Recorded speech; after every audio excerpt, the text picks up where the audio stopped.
Hello, everybody. Welcome to another episode of the ScruffyMovies podcast. I am your host, Zach Wallace. And I'm John Crocker. You're not a host? I guess I'm a host. I was waiting. I didn't know if you were going to say it or not. Well, today we got something very cool for you guys. It's our first horror movie episode, getting ready for Halloween.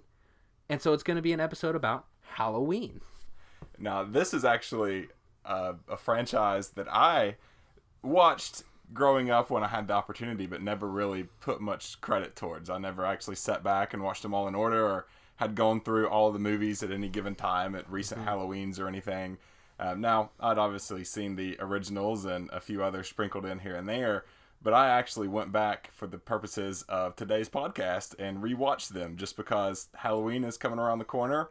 And I'll tell you what, it's really sparked interest in going back and rewatching a lot of the classics that I feel like I've missed.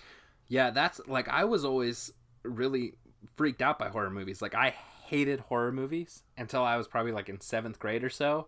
But I mean, I had seen like a few, of course, like Friday the 13th and stuff. I knew who Jason was. I knew who Freddy was. And then for some reason, like in 8th and 9th grade, I just got into a super horror movie kick. And I was like, everything I can get my hands on now. And one of those happened to be the Halloween franchise. It was around October, AMC does like the Fear Fests marathons and stuff on TV. That's how I saw a lot of them. And I even remember like coming home one night from trick-or-treating and H2O was on, which we'll talk about. And that's just like seared into my brain for some reason, like coming home from trick-or-treating and watching H2O with my parents and my brother. But I guess let's go ahead and kick this off with your first question, Crocker, because you always have really good thoughts and stuff, and I normally just scribble stuff down right before we come in here. My first question, the one thing that just kept coming up over and over again as I was watching these movies was, why is everyone so busy on Halloween? Everybody's parents have plans, everybody's making plans, everybody needs a babysitter. When people are being murdered in the streets, you can't get a hold of each other's parents. Now, I know these were set, back before the age of cell phones and whatnot. They'd be FaceTiming the murders now, which I'm curious to see how they're going to, like, address that in the new Halloween movie. That's true. And, they even make a point in Halloween 2 to actually say, oh, we've tried to call the parents and we couldn't get a hold of them, and it's, oh, well, just keep trying, Nothing we can do. Let's just go for it. I thought that was kind of hilarious, especially going back and rewatching them. It's like literally everyone has plans. Everybody's parents are out of town, I thought that was pretty funny. But it was convenient for the plot, for sure. Yeah, that's why I always, like, it's something that I'm tired of seeing in movies in present day where people are, like, lost somewhere and they're like, no cell service. But honestly, if they didn't have that line, I would be way more mad at the fact, because I was like, why wouldn't they just use their cell phones? So like, as tired as I am of that classic shtick of, oh my God, we have no cell phone service here. But like, if they didn't have it, I'd be more upset. Well, because you could get out of virtually anything today with GPS and Google and the Wrong Turn franchise wouldn't exist. Right. If they would just put cell phone service in West Virginia, all those people would be alive. That's true. Verizon killed like 20 people in West Virginia in the Wrong Turn movies because they wouldn't put their cell service there. And those are actually some I need to go back and rewatch as well. Got them all right there. Boom. Oh, also, I guess we should say, we are recording this. We had a little change of scenery. It's been a busy week at least for myself, and Crocker's been very kind about working with me to record this podcast for you guys. We are actually recording this in my movie room. If you guys follow me on Instagram, so you've seen pictures of this every day. And so we're recording this in my movie room, which was why I was like, boom, got all the Wrong Turns right here, because they are within arm's reach of me now. And it is quite impressive. We are surrounded on all sides by movies and VHS and DVD and everything that goes along with it. Very good. I guess I can uncock this gun I've had to your head now. You don't have to compliment my impressive movie collection anymore. It is actually, honestly, quite impressive. I can't say that I've ever seen a collect. Even maybe at Blockbuster growing up, they may not have as many individual units of movies as you have in here. I've got Caddyshack 2. Something's wrong with me. Just going a little too far. You have a collection problem if you have Caddyshack 2. Why would somebody want to own Caddyshack? wasn't even sure. Well, Caddyshack is a great movie. Caddyshack 2. Yeah. Excuse me. I was about to say, I didn't even know they made a second one. Or if I did, I watched it and was just so upset I buried the memory. Yeah, no. Dan Aykroyd basically plays Bill Murray, even though he's a totally different character. Plays Bill Murray. Chevy Chase is in it for like 5 minutes, and they have a Rodney Dangerfield knockoff dude, and then made it like PG instead of R like the first one. Yeah. It's bad, dude. But this is not a Caddyshack podcast. No, it's not. It's not. We can't film in here. We're gonna get too distracted every time. So I guess it's worth mentioning that the 4 movies I went back and rewatched is Halloween, Halloween 2, Halloween 4, and then H2O. Which are the ones I told him to watch because I said those are the best. Yeah. And looking back, I did go and watch some of those, Halloween franchise and under 5-minute videos on YouTube. And I feel like those are probably definitely the best ones to recommend. Yeah. Halloween 3 seems to be totally just out on its own. Right. And it's not a bad movie of its own credit. It's actually a pretty good movie. If it would have just been called Season of the Witch, it would have been like a cult classic from the 80s that it's like really revered now. It's just not a Michael Myers. Right. Because it's like stuffed into this franchise full of Michael Myers. People are like, why is this one even here? And it's like the ugly stepchild, even though it's really not. It's actually a pretty good movie. Now, I do want to go watch the Rob Zombie movies. Rob Zombie movies I really like the first one. Second one takes you more of a trip, and I know people who like really love it, but I also know people who really hate it, and I kind of understand both sides. But I mean, credit to Rob Zombie where credit is due.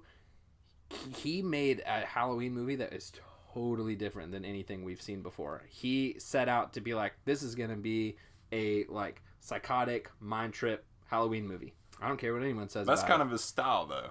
Yeah, he does a lot of stuff like, whereas I don't know how familiar you are with the other Rob Zombie filmology, but whereas the first Halloween is more like Devil's Rejects, where it's like just straight up like killers, they're on this thing and it's just about like people killing people. Halloween 2 is more like Lords of Salem, so it's like super trippy, it's like messing with your mind the entire time. Right. It's weird. He goes into like like psychosis state, and he sees his mom wearing a white dress, and it's like snowing at a dinner table, and there's like a stick figure scarecrow of him set up with the Michael Myers mask on, and his mom is walking around with this white horse and is basically telling him, you have to kill Laurie so that we can all be reunited in the afterlife. It's weird. Yeah, so it is weird. So I was thinking that they basically just retold the story of Halloween 1 and Halloween 2, but in Rob Zombie style. But this sounds like an entirely different movie. No, yeah, even Halloween 1, really, Rob Zombie does retell the story of Halloween 1, where like Michael Myers chasing Laurie Strode. It's on Halloween night. She's babysitting. She has like, her friends have the same names, relatively like kind of close to the same personalities. They all live across the street from each other, so they can sort of, yeah. And but really, he spends the first a good 30 or 45 minutes setting up Michael Myers as a kid, like following how he became this killer. And then once we see like that first 45 minutes of we're at like rock bottom with this kid that we started out being like rooting for, and then it's like boom, smash cut 20 years, Michael Myers is this huge hulking dude, breaks out, starts killing all these people. So it's really interesting too. And actually, a fun fact, the girl who he's chasing, who plays Jamie in Halloween 4, comes back and plays Annie in Rob Zombie's Halloween movies. Oh, that's pretty cool. Yeah, she plays like one of Laurie's friends. Well, talking about filling in the gaps for movies I haven't seen and following the story of the children, whatever happened to the little girl? I think it was Halloween 4, right? Where the little girl at the end, he like passes it on to her. Right. So in Halloween 5, okay, I'm about to take you down a trip through the worst Halloween movies. Okay, so. I'm assuming there's a reason you didn't have to say watch There's these. a reason why I didn't put these on the list. So in Halloween 5, it turns out it wasn't passed on to her, but she has, by them touching, she has some kind of like mental connection with Michael. And so she can't speak. Literally one of the best child actors like of that time. Halloween 4, she killed it in that movie. I thought so. And then they bring her in Halloween 5 and they're like, okay, but you don't talk. So she's just quiet the entire time. Rachel, who took care of her all the time last time, apparently she wanted more like money or something in her contract. So killed her off like first 30 minutes. She's gone. So it's just Jamie running around with Rachel's annoying friend and she's like screaming, and then she gets hit by a car, and she like screaming, but not like oh, this is scary screaming, like like the girl was overacting, ugly screaming. Exactly. Yeah. So, needless to say, Halloween 5 is not one of the best. And then at the end, Michael's in prison. They capture Michael, and then some dude blows up the prison, walks in wearing all black, takes Michael into the movie. So everyone's like, oh my god, what is Halloween 6 gonna be? Worst movie. They try to explain why Michael kills people on Halloween. Turns out the dude that took him is of this cult called the Order of Thorn, and they have these little like triangle tattoos on their wrist, which we saw pop up. I saw one of those in, I think, a movie, right? The tattoos. Don't they tease that a little bit? They tease it in 5 for sure. Okay. So maybe that might be one like you've seen in the past. Right. But as far as I know, it's not in any of the ones you watched. I'm like racking my brain for it. I don't think it's in Halloween 4. That would be the only one you'd see it in.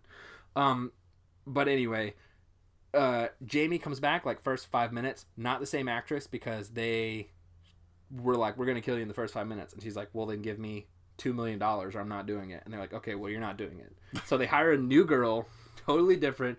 She's like a 37-year-old lady playing a 14-year-old girl. And I don't think it's ever stated. I'm trying to remember. But she's pregnant with Michael's baby, I think, which is super weird because they are uncle and niece. She has the baby. Michael kills her, but she hides the baby. Turns out she dies while calling into a radio station that's talking about Michael on the radio. Dr. Loomis hears it. So does, which is one of the strong points of the movie, Paul Rudd. In his first movie, right, he plays an older version of Tommy Doyle, the boy that Lori was watching in the first movie. Okay. He is like obsessed with Michael now. Like it messed with his entire mind, that first movie.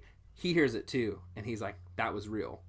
And so he goes to the train station, finds this baby, takes her, goes back home, and there's, oh gosh, let me try and remember how they're related. Her name is like Cara Strode. She's like Lori's cousin or something. Like they were stretching hard for it. And so her and like Tommy Doyle and Dr. Loomis all team up to like take care of this baby. But Donald Pleasance was like really old when they filmed it, so he's in like 30 minutes of the movie, but they just show him in like little quick scenes, like 3 minutes they'll show him and he'll be like, Michael, and then it'll cut and do like a 45-minute scene and then go back and he's like still driving his car and he's like, Michael. So very weird movie. It's like a big cult thing. Michael, they do some kind of magic on him to make him kill on Halloween. Super weird. Yeah, so it ends up being an actual like cult movie. Yeah. Super, super weird. They do have a producer's cut, which is better marginally, but it is better. So if you do plan to watch that one, watch the producer's cut. Well, that upsets me that they kind of wrote the little girl off so quick then, because I was excited to see like a little kid slasher and get more of the feel of maybe what Michael was like when he was a kid. Right. See, that's really interesting because a lot of movies in the 80s do that. Like in Friday the 13th, the final chapter, which is the fourth Friday the 13th movie. It's my favorite one of the whole franchise. At the end of the movie, they kill Jason. Like straight up. They thought that was the last Friday movie they were going to make. So Jason's dead. And this little boy who he fought, Tommy Jarvis, who ends up coming back, he like has this look on his face at the end, and it's like, oh my god, Jason passed his evil onto him, same as like Michael did to Jamie. Right. And then in the fifth movie, which is funny because that's the fifth movie too, it's like the exact same thing. He's just psychotic and he doesn't speak much. So it's really, I've never actually thought about that. That's really funny. Halloween 4 and 5 and Friday 4 and 5 are very similar to each other. Parallel each other. Yeah. And it stinks too that you said they kind of like took the lines away and all that, and she was kind of quiet, because I feel like that's the same thing they did with Jamie Lee Curtis in Halloween 2. Like when they drugged her up in the hospital, I thought that was the biggest waste of an actress in any movie I'd seen up until that point, because I was literally just moments ago had wrapped up watching Halloween 1, and she did awesome the whole movie. And yeah, she was a little distraught at the end and whatnot, but then to just go into the next film and put her in a corner and drug her up and give her 0 lines, and she's much more of like a damsel in that movie than she is in like H2O and potentially the new movie coming out, where the new movie coming out, I think she's gonna whoop his exactly ass. And even in H2O, it's like she picks up the axe and closes the gate behind her, and it's like, go save yourselves, I'm gonna face this head on. That was totally a different feel. Right, that was the one thing after Crocker's like, dude, I watched H2O and I was like, okay, this is what I love. She closes the gate, walks back in and starts screaming his name. That's like the first thing I was talking to you about after you said you watched H2O. And then in the end scene, it has one of those kind of like fake endings where you think everything's gonna wrap up, and then all of a sudden she like hijacks the ambulance and goes out and chops his head off. And I'm assuming that every time they end a Halloween movie, they consider this like probably could be the end of the franchise forever, so they just sum it up nice. And then that manifests itself into like the weirdest timeline of any franchise I've heard of up until this point, where like H2O is just like, all right, we're just gonna act like these movies never happened, and then the new movie coming out, it's like, oh, we're just gonna act like these movies over here never happened. These movies again never happened. These movies again never happened, which I like it because they're bringing Jamie Lee Curtis back, and I think they'll tell an awesome story and a different point of view. But at the same time, like, you could never actually try and draw up a timeline. It literally wouldn't work because they actually decided to throw out the other stuff. Yeah, it would be like in Back to the Future when Doc is like, this is our timeline. This incident is where it created a separate alternate timeline. Yes. That's like exactly what it is. But funny you should say that. The Texas Chainsaw Massacre has an even worse one than that. 1 and 2, the first 2 that come out, are in the same universe together. 3 is a different universe. People argue it's in the same one as 1 and 2, but Leatherface died in 2. So no way, because Leatherface is back in 3. So 1 and 2 are in their own universe.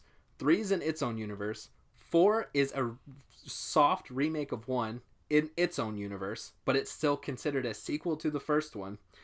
5 and 6 are a remake and a prequel to the remake in their own universe. Then they came out with Texas Chainsaw 3D, which negated 2 and everything else, went back and was just a sequel to the original.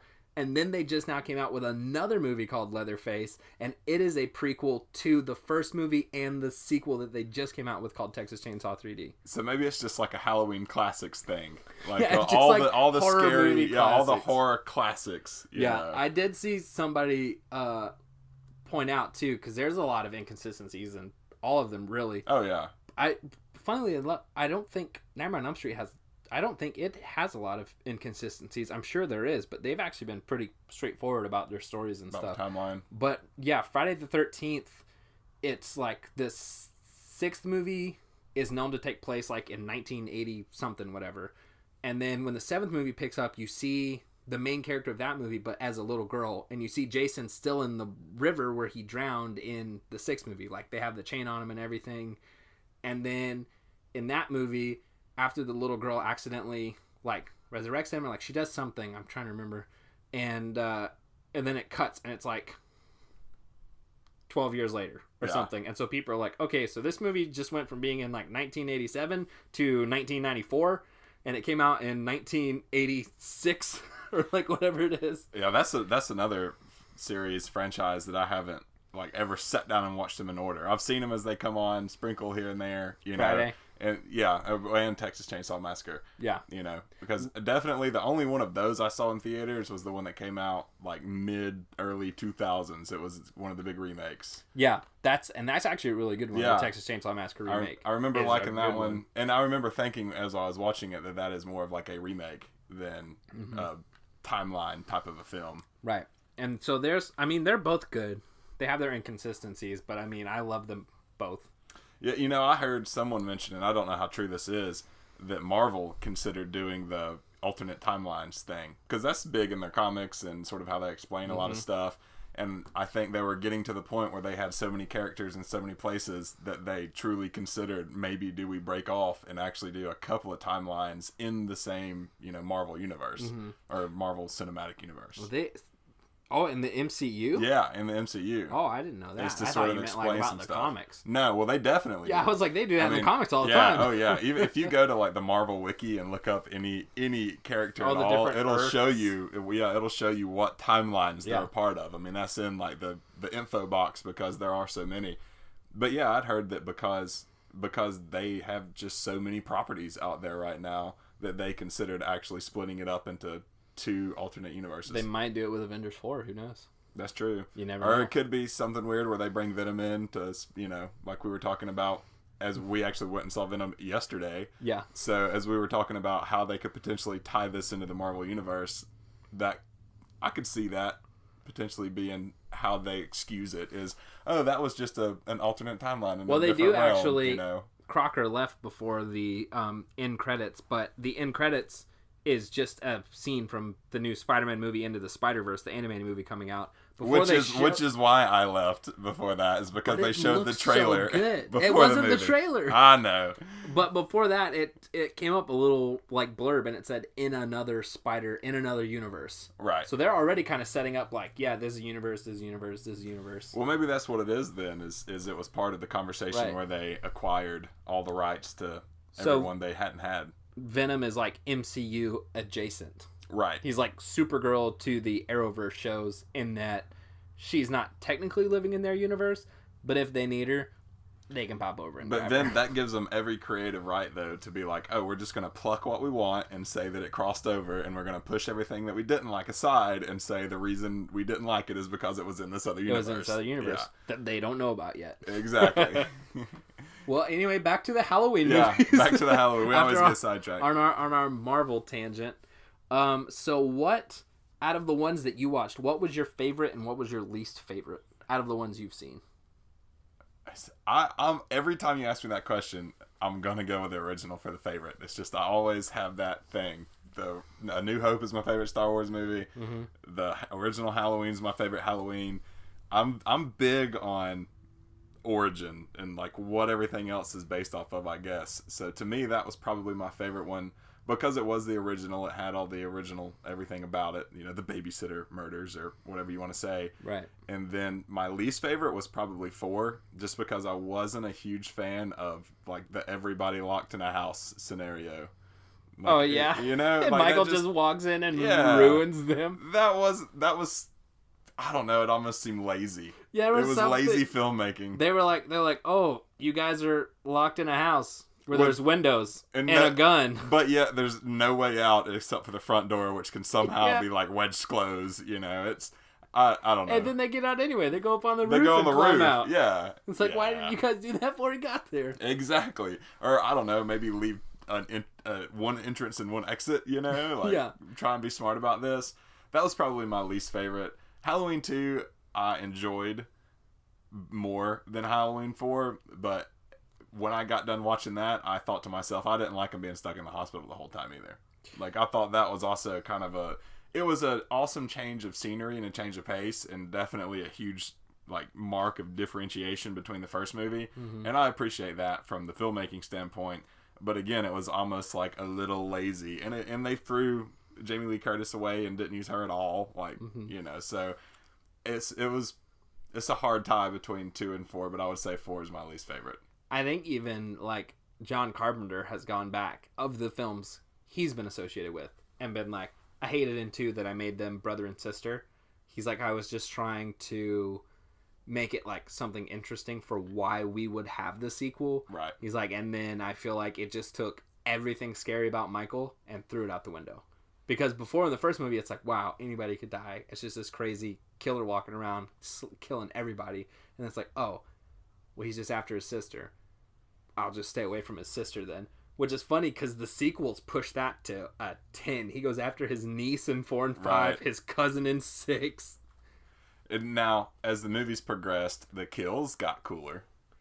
They definitely switched things up and had a lot more unique kills as it went on. Right. I think that's that's the same as like the end battle in the first Avengers movie was sweet, but like that one in Infinity War where there were 2 places at once battling 2 different enemies. Yeah. Awesome.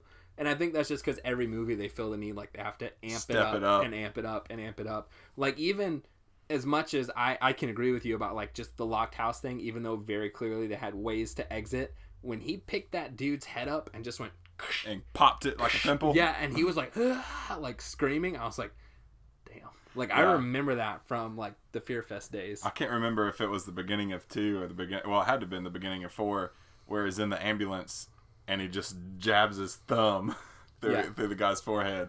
And I was like, okay, we're getting more creative here. Like, this, we're not just butcher knives anymore. Yeah, that's one thing I like about Michael is, like, if Jason loses his machete, he killed a dude with a weed whacker in 7. Like, he'll find stuff. But Michael's just like, oh, don't have my knife? No problem. There's a hot tub here? Crank it up. Yeah. Like, he's like, oh, humans have soft temples? Great. Boom. Yeah. Like, stick my thumbs in them. And talking about coming across your tools and stuff, like I do with any movie, as soon as the scene is set, I pay more attention to how how he gets his coveralls and his butcher knife and all that. And he so conveniently comes across mechanics and the guy that's picking the oranges or whatever it is. It's like everybody that wears coveralls, you just happen to come across one. That's in 4 when he's just in the hardware store and he's like, oh, this mask that looks exactly like the one I've worn in every other movie. Yeah, finds himself in because he raids the hardware store that sells Halloween masks, and then he's in the store with the little girl, which that brings up another thing, because they sort of allude to, with the little girl at least, that she has seen him in visions before. And then as the movies progress, that alludes to it a little bit more, where it's like almost he's kind of getting into their dreams a little bit, which is sort of outside of what I think of when I think of Mike Myers' sphere of what he does. Mm-hmm. So do they ever explain that in any of the other movies? How is that part of like the scientific cult or whatever it is? It's part of like the weird stuff in 5. It's just like she has like a psychic connection with him. Okay. And stuff like that, and like when they touch is like when it opens, whatever. It's weird, because I almost feel like, even though it's in a different continuity, Rob Zombie tried to explain that a little bit with his second movie of like, well, they do have a psychic connection. They're connected by like the underworld, and like this is what's connecting them. So he almost explained it a little bit of like they do have this connection, and it could be something from the Cult of Thorn. I haven't seen 6 in a long time, so they might explain it a little more in that movie. But I think mostly it's just like, we need her to know who Michael Myers is, and we need Michael Myers to know who she is. Yeah, that's because that sort of hit me sideways when I was like, oh, they're introducing like he has a power now, like he's not just a potential unkillable demon that can stand up to anything and just wanders around murdering people. He's actually tapping into people's mind and doing some mental trickery, be it, getting into the dreams or whatever you want to say. Which is funny, because that's one of the reasons why I like Michael Myers so much, is that he's just a regular dude for the most part. He's super old, he's been shot a lot, but like at the end of every movie when it's like, Michael's dead, it always in the next movie, like the first 5 minutes, explains how he's not dead. Yeah, well, did they ever explain, like I have always assumed by watching these movies, and maybe I just missed something huge, I don't know. I always assumed that it was inferred he was like possessed by a demon or something. Nope. No? Just a regular dude. Then how does he get shot 20 times and fall off roofs and get his head chopped? Well, no, the head chopped off. That wasn't him. Yeah, okay. Then explain that one. So in 4, when he gets wrecked with bullets, 5 begins with that happening. Michael falls down the shaft and they're like, oh my god, he's gone. We can't find him. Turns out he went into a river. He goes down river for a while, gets caught up on a bank. And like some hermit fixes him up. 100%. Yeah. Yes. I remember. And guess who the hermit is? Who? A mechanic. Yeah, of course. He yanks his coveralls off him. Of course. Of course. In that, I think it was H2O, because see, H2O sort of starts its own timeline, right? Yeah, there is a deleted scene where they acknowledge the events of the other movies. They acknowledge that Jamie was a person that Michael killed. Gotcha. But then they deleted it for some reason. They're like, oh, well, we kind of want this to be our own thing. But I mean, it does a little bit of itself, because they had originally written it as a sequel to everything else. It wasn't ignoring anything. So it kind of does follow it a little bit, because it's like, in 4, it's like Laurie is dead. But then in H2O, you find out she faked her death, went into the witness protection program. Right. So it kind of does follow that. It relies on you having knowledge of the previous films, right? For sure. So there at least is that. But that was the only one where I don't think it explained how he got the coveralls. He just kind of showed up. Yeah, he shows up with them. Same Yeah. as in Resurrection, which I know you didn't watch. He just is there. Just shows up. Yeah. Has them already. He's good to go. And I love watching the subtle changes where it's like they go from being dark blue to dark green to a little bit of an updated model with more pockets. Mm-hmm. And it's like I can see how those guys that take like cosplay super serious could get into all the different, like, oh, this is Halloween 1 Michael Myers, this is Halloween 2 Michael Myers, because there are actual differences enough that you can notice them if you pay attention. Masks are like one of the like you can I've seen people like they sell like this mask is from Halloween 4, right, this mask is from Halloween 2. Yep. Like there's enough differences in the masks alone. And the random blonde moment, I remember someone saying watch out for that, and it totally pops up. And one of the quick scenes where Michael Myers is falling over, he's got bright blonde hair on his mask just out of the blue. There's some stuff, and it happens in H2O because they went through I think like 3 masks as they were shooting. And so there's like one mask where if you watch one scene you can see it, and then they went back, and then there's one where it's like they digitally edited his mask so it looks like clip art on his face as he's moving. It's weird to think that people are like having conversations, they're like his eye holes aren't big enough.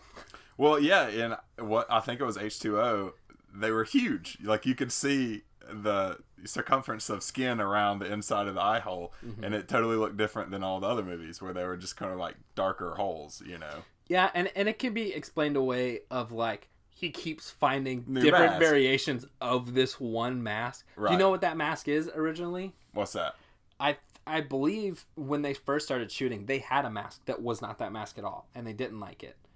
So the guy went to a Halloween store. He found it was like on sale or something. It was a William Shatner Captain Kirk Star Trek mask.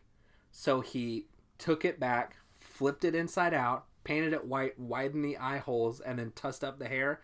And he's like, here you go. So, I mean, if you watch the movie now, especially the first movie, you're like, oh, that's William Shatner. That's a William Shatner mask. That's hilarious. There's even people who, like, this is the actual Star Trek mask, and it literally looks like somebody took Michael Myers' mask and painted it like human skin. Wow. Yeah, it was just a Star Trek Captain Kirk mask that some guy found at the Halloween store. And they even play it up in the movies that this mask is readily available, right? Yeah. Because he's breaking into Halloween shops and hardware stores to get it.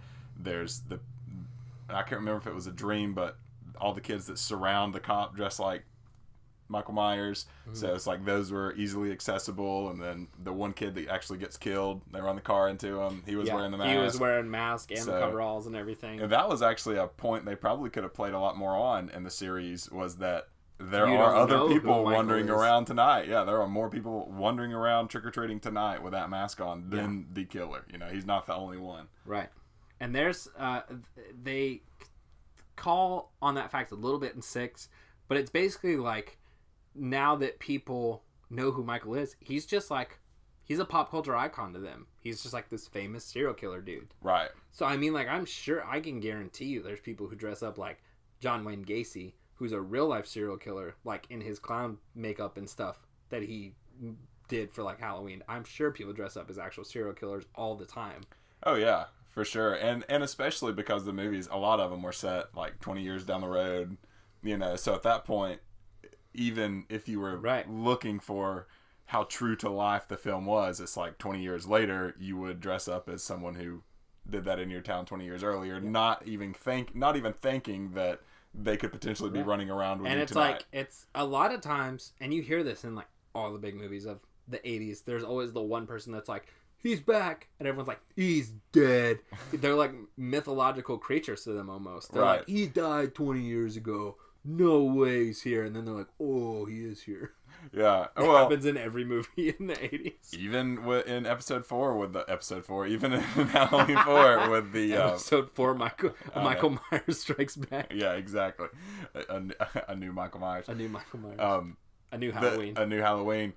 the girl at school, the kids are like, your uncle's a boogeyman, your uncle's a boogeyman, you know. Right. So it's like this was common knowledge in the universe. Yeah, and that's I also really like that.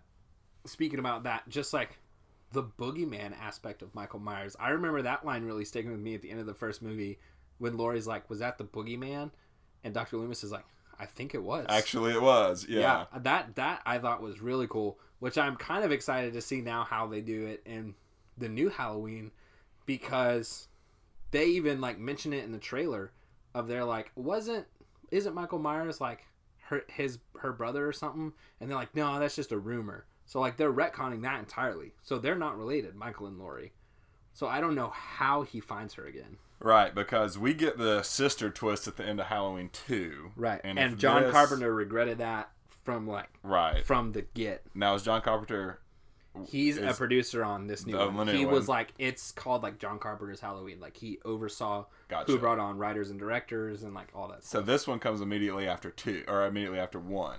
So at that point, the sister twist is totally, I mean, it's written out. 2 doesn't happen. Right. Where I think I was telling somebody this. It might have been you, actually. I think it was you. Where at the end of Halloween 1, what leads us into the franchise that we currently have is Dr. Loomis shoots Michael 6 times. He falls off the balcony. And then Dr. Loomis looks out and the body's gone. Right. This new movie starts from the fact that's like, what if he looked out and the body was still there? So they capture Michael. He's been in captivity for 40 years. None of this has happened. It messed Laurie up so bad that she's been like doomsday prepping for Michael's return ever since.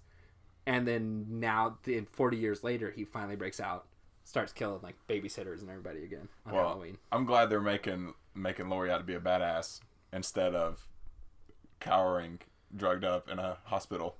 Right. with apparently only like 6 employees in this entire hospital. The hospital was so empty, and like I hadn't been to a lot of hospitals when I watched that movie, so I was like, wow, that hospital's super, like, I guess that's just the way hospitals are. Yep, it's not at all. 4 nurses on duty at night. They couldn't work that night, Crocker. They had plans. It was Halloween. Had plans. Everybody has plans on Halloween. Everybody had plans on Halloween. It's unreachable after they leave their house. They weren't coming into work. They don't care who said. The 6 people got it. It's not like anything bad ever happens on Halloween.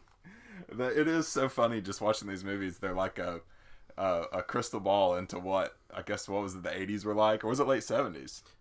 First one was 78, and I believe then 2 was in the 80s. Yeah, I mean, you've got babysitters that are just bumming their kids off on other babysitters, and you know, I think the one girl gets like spills something on her clothes and then just goes and uses somebody else's washing machine. Well, I mean, even just like even something as simple as they left the doors unlocked. Michael just walked in because they weren't worried about it then. Yeah, every time they walked in or out of a house, except for the one time where the key was necessary to delay the entry so that he could catch up. Other than that, all the doors were unlocked. Every time they walked out, they just closed the door behind them, didn't lock it. It's kind of hilarious to see, you know. Riding around smoking a joint in the first one and coming across her dad who's a cop. It's like... Yeah, and they're like, put it out. Yeah, right? Like, nobody... It's weird to, like, go back and see all the differences in the first movie, to now. Little kids just walking home from school. Like, these are things that you wouldn't see in today's society. Just high school kids walking home from school. There's a strange man that's been staring at her for, like... Even the little boy, you know, he was walking home from school by himself. Tommy. Yeah, and then ran up and caught up with Laurie. He was like, walking to and from school by himself. Yeah. So it's crazy. That's another reason why I enjoy going back and watching a lot of these classics, is because it truly is just a quick little glance at what it was like back then. And this is right before the era of where things naturally just wouldn't age well. Because as soon as people started whipping out huge bag phones in movies and all of that, like, that's when you get to going back and watching them now. You're like, oh, that just didn't hold up. Right. That's obviously out of place. Right. But you go back and watch something from the late 70s and it's more familiar in a weird way. Yeah, it's because you're not seeing all this. You're not seeing... It's almost like the cell phone things, like somebody... Just like there's 10 people in a movie, except one of them's like a caveman. We'd be like, oh, well, that dude's a caveman. This is a weird movie to watch. So it throws you off the entire movie. Except for then, like, the movie the year before that, just didn't have a caveman in it. So you're like, oh, why like this more? There's no caveman. Right, So, yeah. That one was just weird. It just felt weird. That one was weird. He has a caveman in it. Yeah, exactly. Well, this is a fun fact. I don't know if you knew this or not. I was trying to wait until maybe we would organically get here, but we didn't, so I'm bringing it up. I don't care. So I was in a music and motion pictures class in college, and I did my final thesis on Halloween because I love the music in that movie. It's one song. But it is one song. I never like really noticed that before. And then like going through, we had to like stop every time the song played. We had to write down where it played. We had to come up with like our names for it. He said, I don't want you to look at the soundtrack listings or anything like that. I don't want you to use the actual names. Come up with your names. Every time you hear that or a variation of that, write it down. So it was literally a paper like, Michael's theme plays at 5 minutes. A variation on Michael's theme plays at 6 minutes. Michael's theme replays at 9 minutes. A variation of Michael's theme replays at 12 minutes. So it was all like that. But the fun fact I found out was when John Carpenter originally presented it to the producers and stuff, it was like a temp movie. He was still editing it, so it didn't have any music in it. It was just like the shots of Michael walking, like everything. But it didn't have any music. And the producers were like, well, this isn't scary at all. What are you talking about? This is going to be one of the scariest movies of all time. This is not scary. We need you to make it scarier here, scarier here, scarier here. And gave him like all these notes to make the movie more scary. All he did was go back and do the score and put the score in. Didn't change one frame of film. Brought it back and the producers were like, whoa, one of the scariest movies we've ever seen. So John Carpenter wrote the score. Yeah. Yeah, okay. He wrote the score, co-wrote the movie, and directed it, which is cool for this new one because I don't know if he gave like any story points or anything, but he's doing the score again. Awesome. He was like, if I'm inspired enough, I might do the score, and apparently he was. I bet it will be the same song. I don't care. Watching like the new trailer that just came out, and it has like the dum-dum, dum-dum. I was like, oh, Halloween's back. Like, I was so excited to just hear that in a trailer. I throw off on the one song thing, but I mean, it's used over and over because it works. And it is that good, and it wouldn't be a Halloween movie without it. Exactly. It's every time you see a shark in Jaws, it goes boom boom. Yeah, exactly. Bum, bum, oh. Yeah. That's the Jaws theme. This is the Michael theme, but Michael's in all the movies all the time. So it's always that song. But Jaws is John Williams, so there's more than one song. Right, but for when Jaws is attacking, it's that one. It is. It is a theme. It really is. You know, something I learned semi-recently, and we'll throw out there as a fun fact. The difference in a score and a soundtrack that a lot of people don't know is that scores are actually written for the movie. A lot of people use those terms interchangeably. Right. But a score is like John Williams, right? Scores. He composes music for films. Whereas soundtracks, like in Guardians of the Galaxy, which those use all recognizable songs, those are all picked from pre-existing songs by other artists. Right. And if done well, a soundtrack can actually feel like a score because the songs were picked very well, right. But they're oftentimes not from well-known artists. They're really more from like studio artists or more sort of under wraps kind of people. So it hits you as a brand new song, and it sounds like it's a score that was written particularly for a given movie.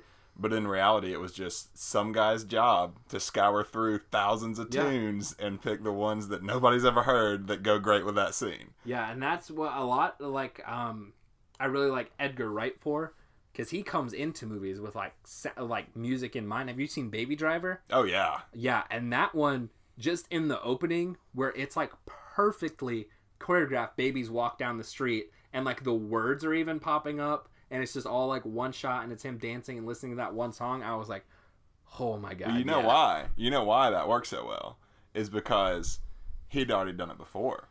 That opening scene of Baby Driver, the director had directed a music video that was that same scene. Bank heist, I did not driver, know that. Headphones, everything. So that scene he had already directed once before and perfected for the actual movie. So he had a dry run. That's fine. I don't want to bust your bubble. No, but... I love Edgar Wright too. I'm surprised I haven't seen that video. I kind of stay out of the music video realm, so I guess that's why I haven't seen it. When we get into scores and music, that's more my realm. Yeah, for sure. Edgar Wright, he's really good about doing that kind of stuff. I also can think about like not Dancing Queen.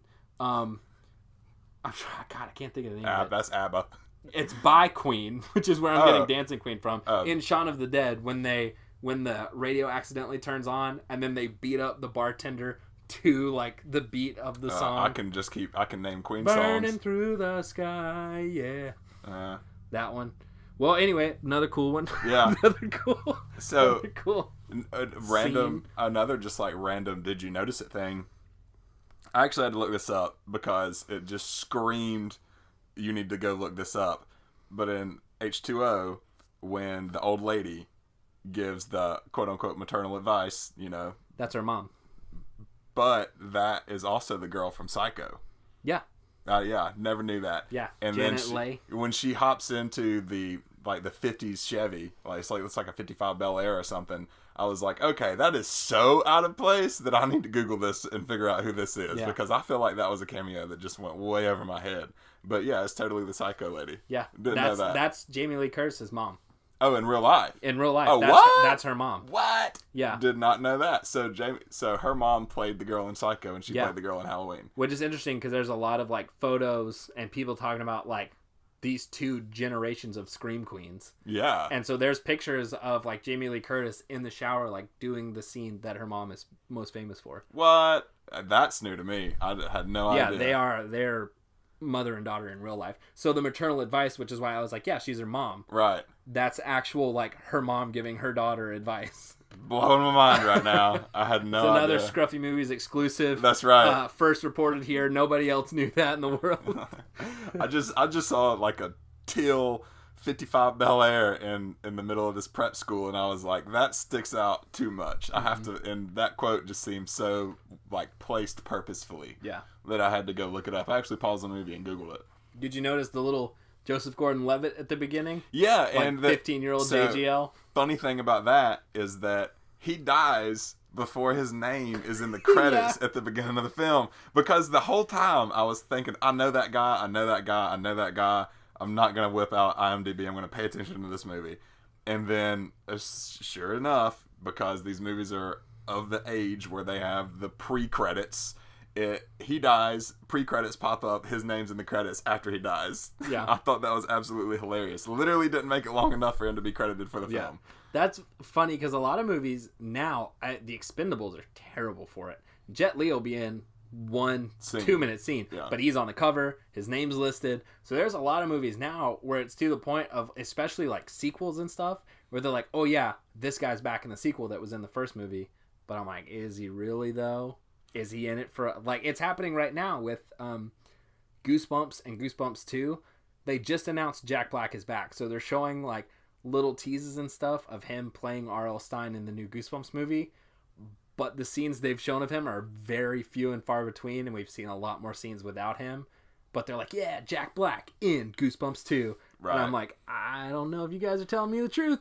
Well, they're using it for name recognition, Oh, 100%. And the Expendables is like, I mean, that's the super band algorithm taken to the max, where you're just gathering all the big names and throwing them all together. And I mean, they may all, literally, you can only have everyone on screen for X amount of time if you have a finite number of minutes in the movie. If it's a 2-hour long movie, you can't have 30 people have their own arc. Yeah. Like, it's just not going to work. Jet Li has only starred in the first Expendables movie. Like, only was a legitimate, like, character that was there through the whole movie in the first one.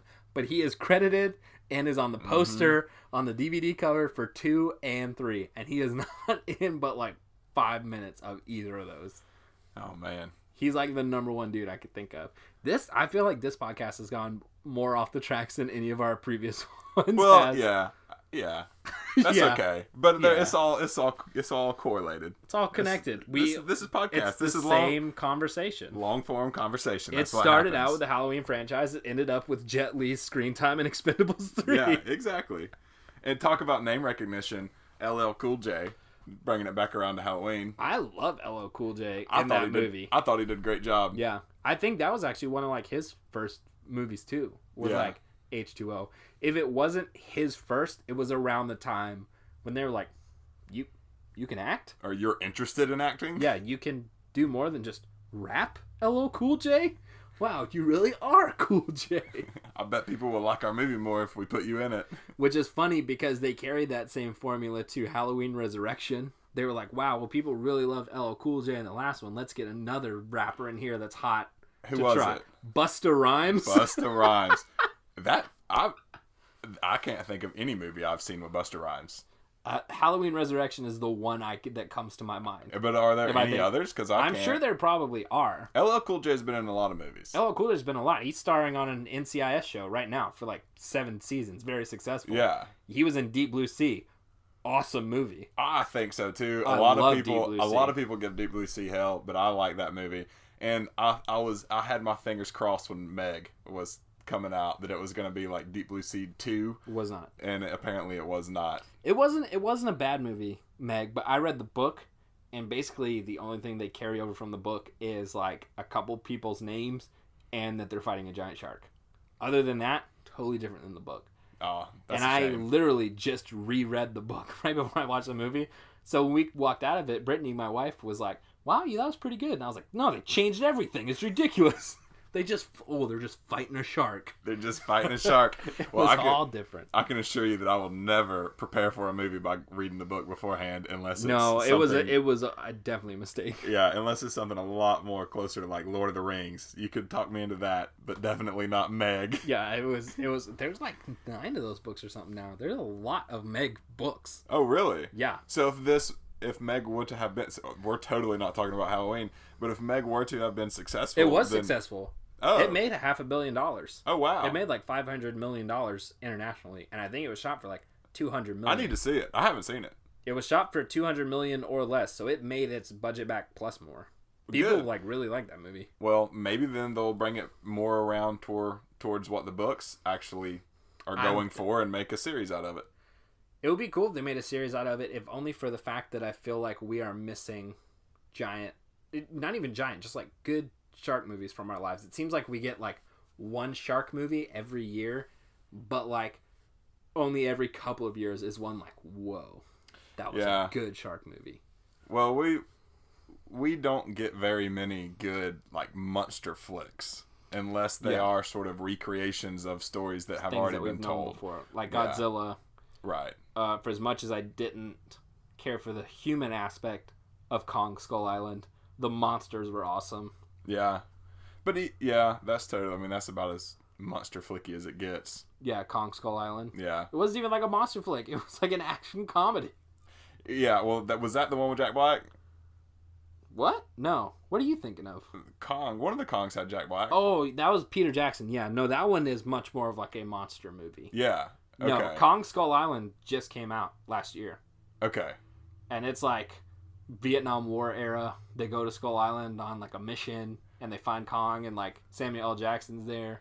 Yeah, I know what you're talking about now. Yeah, Tom Hiddleston, Brie Larson. There's a lot of like really good people in it, which surprised me that I hated the humans as much as I did. It's the same problem I had with the last Godzilla movie where they set up Bryan Cranston to be this super cool character. And then they're like, oh, you guys really liked him, huh? Dead. No more. Now his son's the main character. And everyone was like, no. We didn't want that. Why did you do that?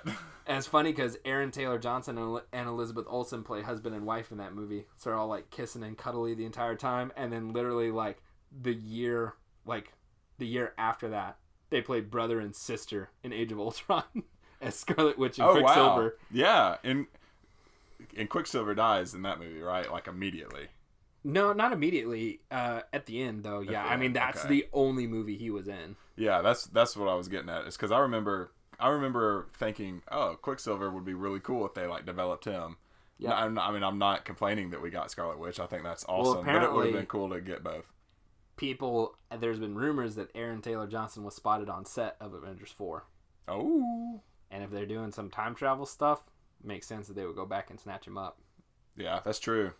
Well, let's get this back around to scary movies. We've been off Halloween. That's fine. For like that's fine. 10 minutes. So, This I'm gonna call this definitely- episode mostly Halloween. Mostly Halloween. This totally reignited my interest in going back and rewatching a lot of the classics, because I was very much in the camp of I had seen it, I saw it when I saw it, and that was good enough, Right. and I would be able to recall virtually anything I needed to be able to recall. But then, talking with you, I realized that there were more than just like 2 or 3 of these movies, that there were more like 10 of them. Yeah, there's 10 Halloweens, Yeah. 12 Friday the 13th, and 9 Nightmare on Elm Streets. So I definitely need to go back to Friday the 13th and Nightmare on Elm Street. I need to go back and rewatch some of those.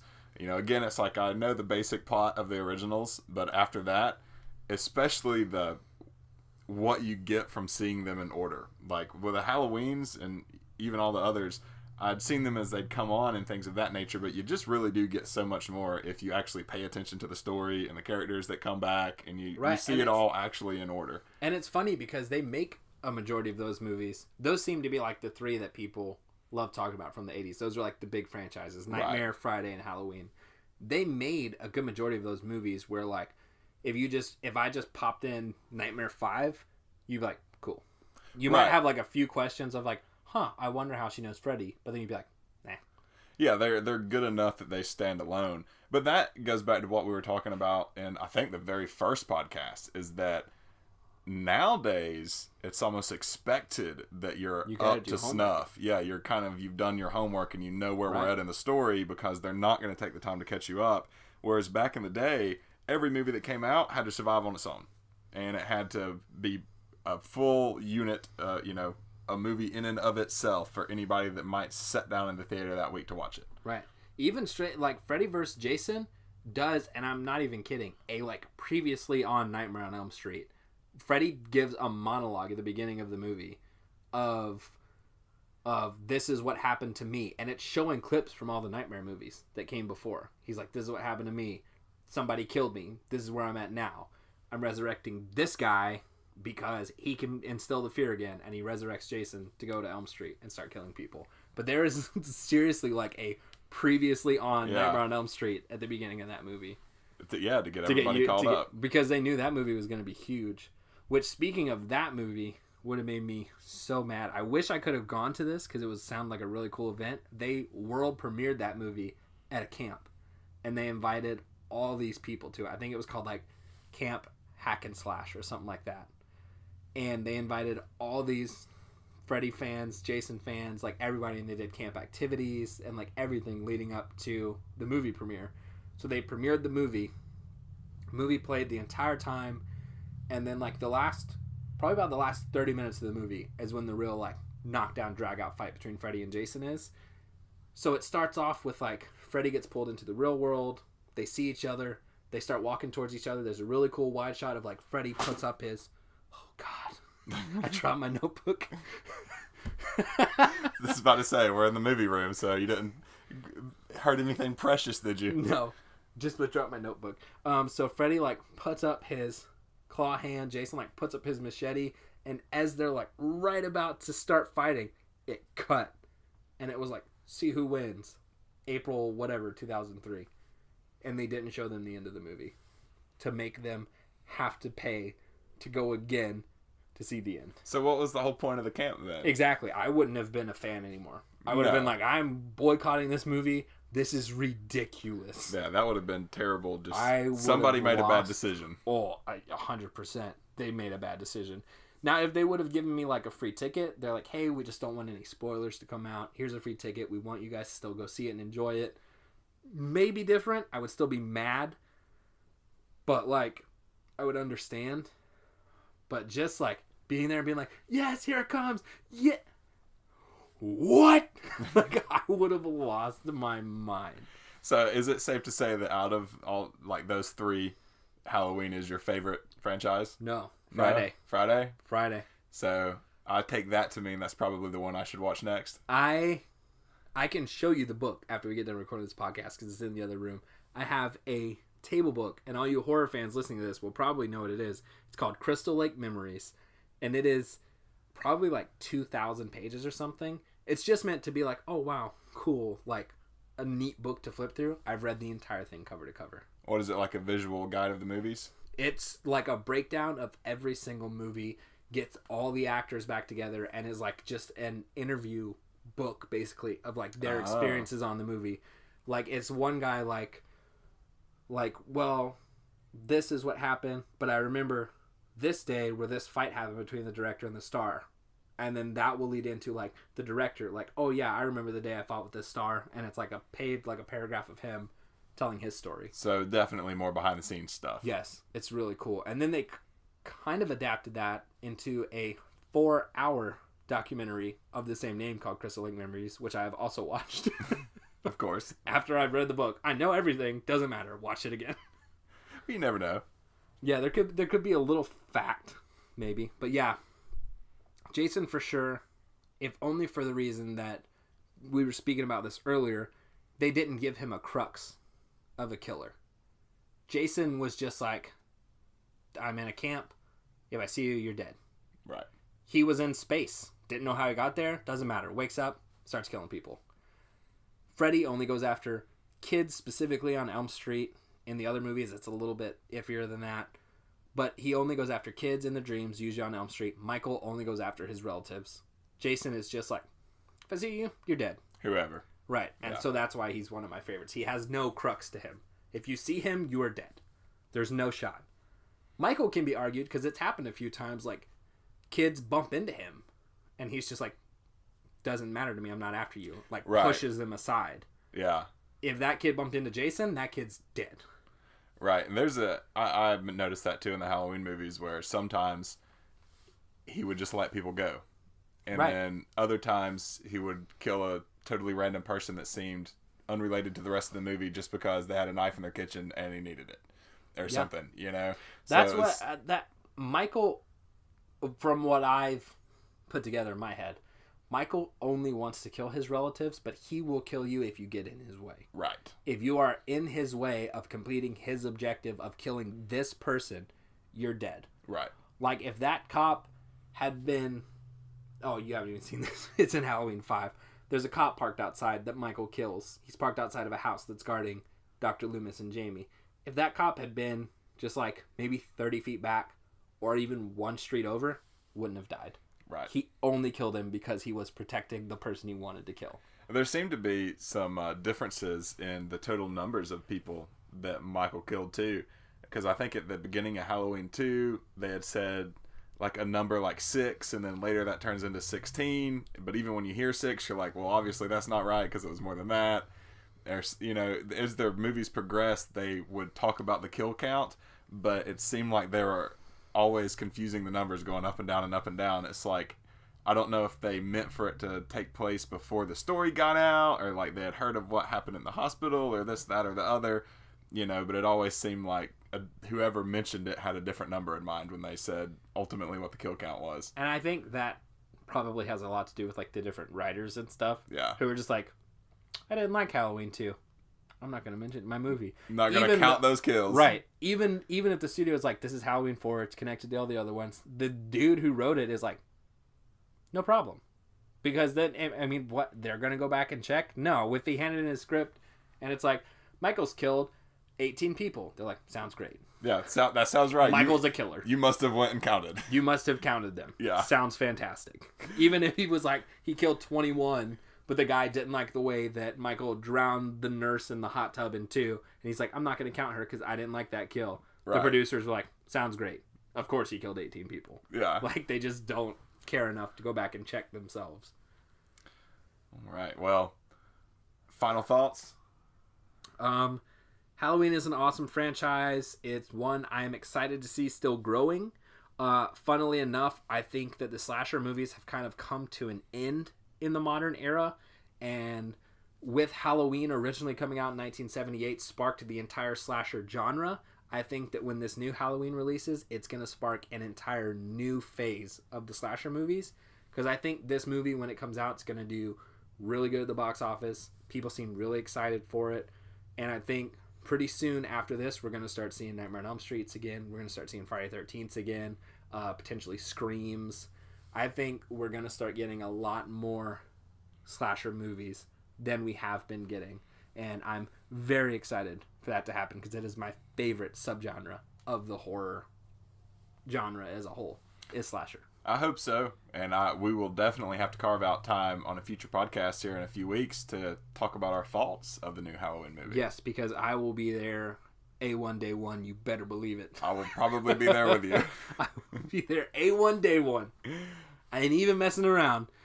All right, well, next week is going to be a very exciting episode. We're kind of taking a break from horror for now, but don't worry, because after this next episode, we're going to have 2 more horror movie episodes before October ends. But our next episode, we felt really invigorated, if you couldn't tell by the briefly we mentioned it in this episode, about Venom. So we wanted to go back and do just a Spider-Man podcast.